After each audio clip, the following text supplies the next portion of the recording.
हाँ जी, कौन? बेटा राहुल का घर यही है क्या? हाँ, ये राहुल जी का ही घर है, पर तुम दोनों कौन हो? वो मेरा बेटा है। क्या? क्या कहा? बेटा? अरे बुड्ढे, तुझे शर्म भी आती है? क्या बोल रहा है तू? अरे सांप को तो देख ले एक बार, वो कैसे है और तू कैसा है, और तू उनको अपना बेटा बता रहा है। मुझे लगता है तुम लोगों ने ना ये नया बिजनेस बना लिया है, लोगों के घर जा जा के ऐसे भीख मांगने का। और ये साथ में कौन है? तेरी बेटी है ना? तुम लोगों को बिल्कुल शर्म नहीं आती? ऐसे लोगों के घरों में जा जा के भीख मांगते हो उनसे। देखिए, पहले तो आप तमीज से बात कीजिए। क्या बोल रहे हैं आप?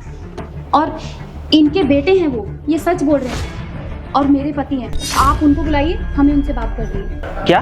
क्या कहा तूने? वो तेरे पति? तूने अपनी शक्ल भी देखी है? तुझे पता भी है सांप की कितनी इज्जत है सोसाइटी में? मुझे तो ऐसा लग रहा है कि तुम दोनों ना अभी के अभी गांव से उठ के आए और सीधा यहाँ आ गए भीख मांगने के लिए। देख, अगर सांप यहाँ पे आ गए ना, मुझे फालतू में डांटेंगे कि तुम लोगों को यहाँ पे खड़ा क्यों कर रखा है मैंने। चुपचाप से यहाँ से चले जाओ, वरना धक्के मार के निकाल दूंगा तुम दोनों को यहाँ से मैं। नहीं नहीं बेटा, हम सच कह रहे हैं। राहुल राहुल मेरा बेटा है। अरे शिवू, कौन है गेट पे? साहब, पता नहीं कौन भिखारी आ गए हमारे घर पे। रुको, मैं भेज रहा हूँ इनको यहाँ से। देखिए, आप उन्हें ना सिर्फ एक बार बुला दीजिए। अगर वो कहेंगे ना तो हम अभी के अभी यहाँ से चले जाएंगे। देखो, मैं तुम दोनों से ना बहुत इज्जत से बात कर रहा हूँ। तुम एक बुजुर्ग हो और तुम एक औरत हो। अगर तुम दोनों की जगह कोई और होता ना तो अब तक धक्के मार के निकाल देता मैं। जाओ यहाँ से, चलो। अरे पापा, आप गेट पे क्या कर रहे हैं? आइए ना, अंदर आइए।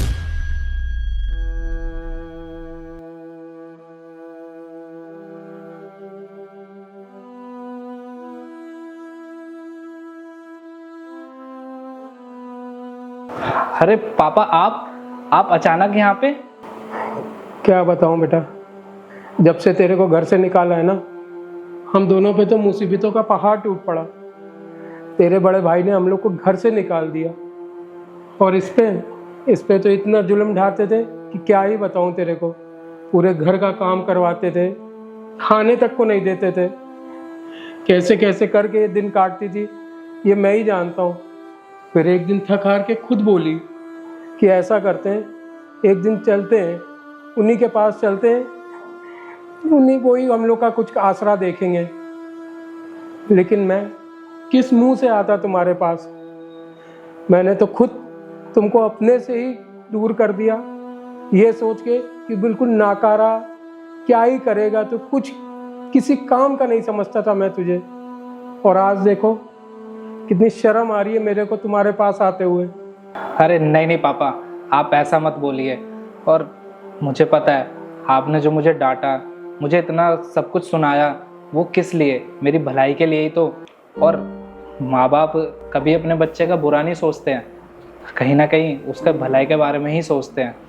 और पापा, अगर आप मुझे उस दिन घर से ना निकालते और मुझे मेरी जिम्मेदारियों का एहसास ना दिलाते तो शायद शहर में आकर ना मैं इतना सब कुछ हासिल भी नहीं कर पाता। और पापा, मुझे पता था उस टाइम पे ना मैं अपनी बीवी के लिए कुछ कर पाता था, ना ही आपके लिए।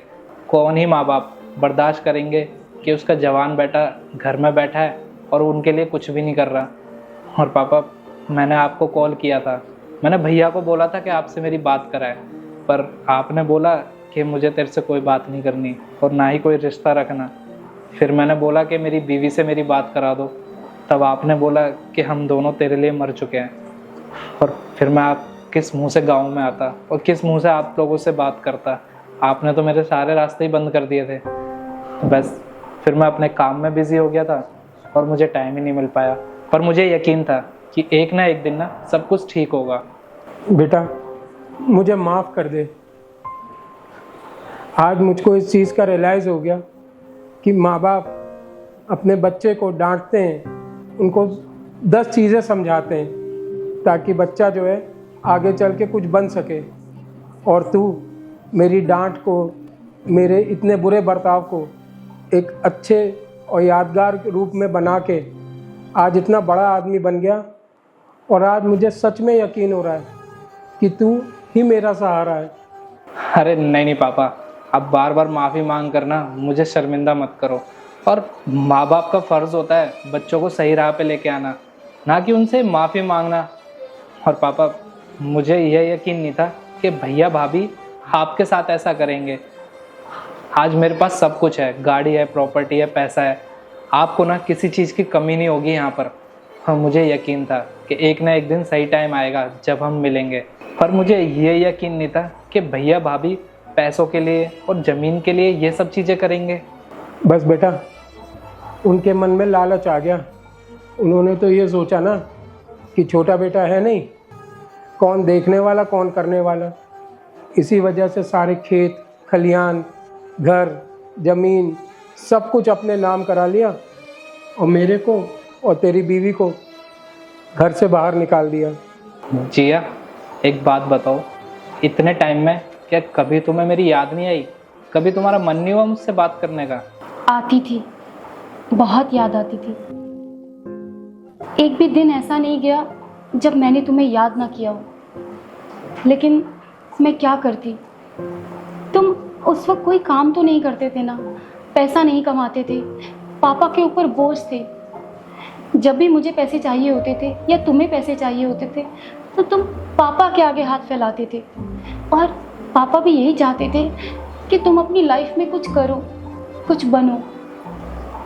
और तुम्हें पता है, अगर उस वक्त मैं तुम्हारा साथ देती ना तो पापा अकेले हो जाते। और तुम्हें तो पता है ना, पापा की तबीयत ठीक नहीं रहती है। अगर मैं तुम्हारे साथ आ जाती तो पापा का ध्यान कौन रखता? भैया भाभी ने तो पापा का जीना हराम कर दिया। पापा को इतना परेशान करते थे, मैं बता नहीं सकती। और मुझे तो नौकरानियों की तरह रखते थे, दिन रात उनका काम करती थी। और जब खाने का समय आता था तो बासा खाना देते थे वो मुझे और पापा को। लेकिन आज सोचती हूँ कि पापा ने जो कुछ भी किया अच्छा किया। अगर पापा उस दिन तुम्हें घर से बाहर नहीं निकालते तो शायद तुम इतनी तरक्की कभी नहीं कर पाते। और मुझे ना तुम पर पूरा विश्वास था कि एक ना एक दिन तुम बहुत बड़े आदमी बनोगे। कोई बात नहीं, जो हो गया सो हो गया। पर मैंने सुना था कि लोग पैसे और प्रॉपर्टी के चक्कर में ना अपनों को भी घर से बाहर निकाल देते हैं, और आज देख भी लिया। कोई बात नहीं, भैया और भाभी ने जो आपके साथ किया ना, एक दिन भगवान भी उनके साथ ऐसे ही करेगा। और आज के बाद ना आपको वहाँ जाने की कोई ज़रूरत नहीं है। अब आप यहीं पे रहोगे और मेरे साथ ही रहोगे हमेशा। साहब मुझे माफ़ कर देना, मैंने आपसे बदतमीज़ी से बात करी। वो क्या है ना, सोसाइटी में दिन में बहुत लोग आ जाते हैं इस तरीके से मांगने के लिए, तो मैं ना परेशान हो जाता हूँ। मुझे नहीं पता था कि आप सच में साहब के पापा हो, इस वजह से मैंने आपसे ना बिना सच्चाई जाने और इतनी बदतमीज़ी से बात कर ली। मुझे माफ़ कर देना साहब। कोई बात नहीं शिबू, गलतियाँ ना इंसान से ही होती है। तो एक काम कर, अपना जल्दी से जाके खाना बना ले। ठीक है साहब।